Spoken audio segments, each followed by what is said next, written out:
বিশইকীয়া ব্লগৰ ইউটিউবৰ অন্য টি ভিডিঅ'লৈ সকলোকে স্বাগতম জনাইছোঁ।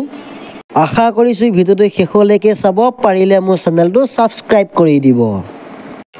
পবিত্ৰ শাওণ মাহত তেওৰা কৃপাত অৰ্থাৎ শুক্ৰেশ্বৰ মন্দিৰত হৰ হৰ মহাদেৱ ভোলে বাবা পাৰ কৰেগা।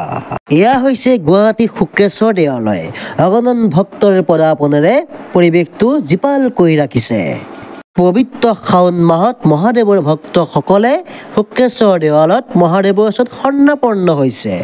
তাকে ভাবিলোঁ ময়ো যেতিয়া ইউটিউবত চেনেল এটা খুলি ৰখা হৈছে, বস্তুবিলাক কেমেৰাত আবদ্ধ কৰি ৰাখোঁ, গুণমুগ্ধসকলক অৱগত কৰোঁ। যদি ভিডিঅ'টো ভাল লাগিছে তলত কমেণ্ট বক্সত হৰ হৰ মহাদেৱ বুলি কমেণ্ট এটা কৰিবলৈ নাপাহৰিব দেই বন্ধুসকল।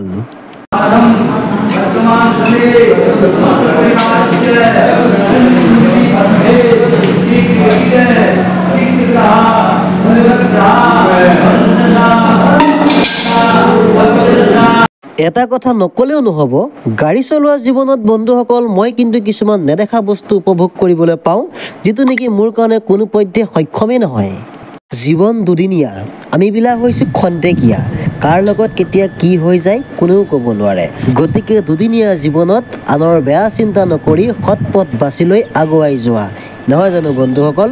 ব্ৰহ্মপুত্ৰৰ বুকুৰ পৰা নিভাঁজ প্ৰকৃতি পৰিৱেশৰ পৰা সকলোকে আকৌ এবাৰ প্ৰণিপাত জনাইছোঁ।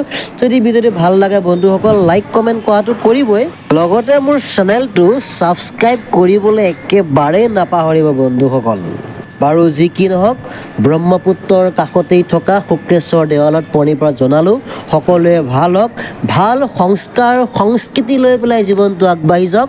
নেক্সট ভিডিঅ'ত লগ পাম, আজিলৈ আহিছোঁ, বাই।